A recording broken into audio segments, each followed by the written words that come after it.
Welcome to the Business Buyer Diaries. My name is Nathan Platter. I'm a full-time employee, and I bought a business.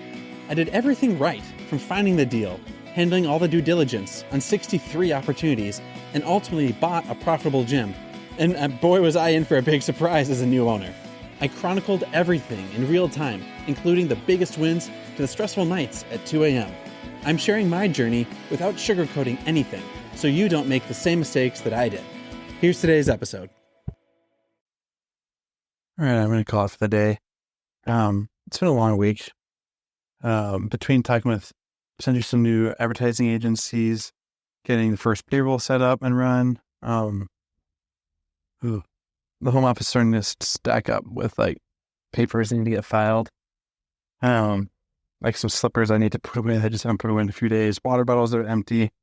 All of it, I'm letting my office slide a little bit, and it's starting to cave in a little bit. But payroll looks like it ran through, which is great.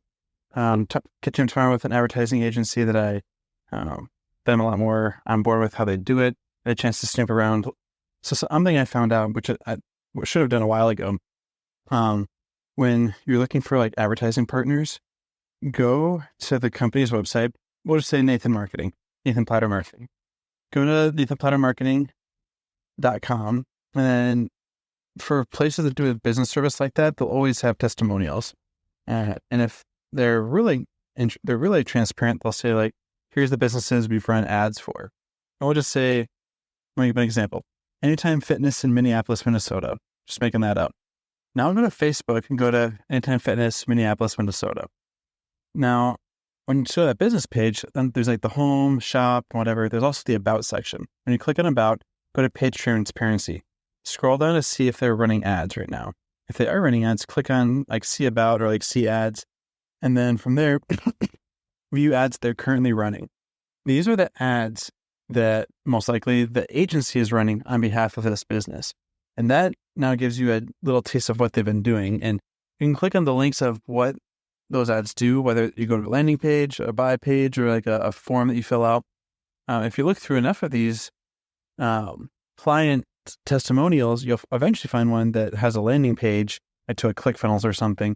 You can see exactly what these agencies set up for the landing page on, so that when a user like clicks on an ad or something, they leave Facebook, they go to a landing page, and now there's a little tracker called a pixel on that landing page. It says Nathan clicked on the ad and landed on this page, and now Facebook knows I clicked and landed on this new page. So now they can get feedback as to Nathan clicked here, and they can see if I fill out the info, made a payment, if I abandoned my cart or checkout, and they can see how far I went onto that landing page before I either completed or bailed on doing something. Then they can retarget me and say, hey, we saw you wanted to buy the t-shirt, you did not check out, come on back for a 10% off coupon, something like that. All I have to say, I had a chance to look at some of these landing pages for the agency I'm not a fan of, and some of my suspicions got confirmed. And so I also checked out some of these landing pages for this other agency I'd rather work with, or I'm considering working with rather. And it looked good. Very simple, very clean. Kind of like video sales letter, just more personal and relatable. So those are really good. I figured out how to like snoop around for sales agents that do that kind of thing as well. So that's a skill set I learned. Wish I knew that one earlier. Drafted a long email basically saying, hey, here's what I've seen. Here's my concerns.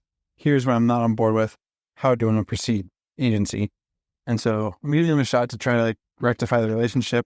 If they are willing to not do the free bait and switch stuff, then we can probably still do something.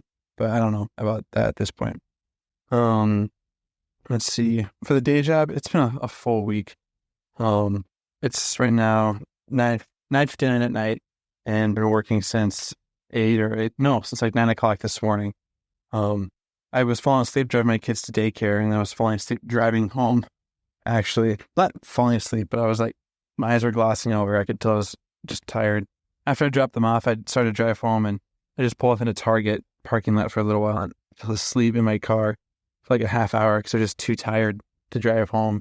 15 minutes. And so I'm normally not this tired, but just wiped out. It's been a full schedule.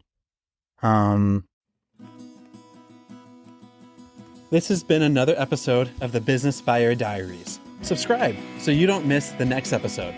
I hope you're realizing that business ownership is no cakewalk. Check the podcast notes for a link to the DIY due diligence program, the complete list of show sponsors, and for media inquiries. Music written and composed by Wes Schrock. I'm your host, Nathan Platter. Join me again on the next one.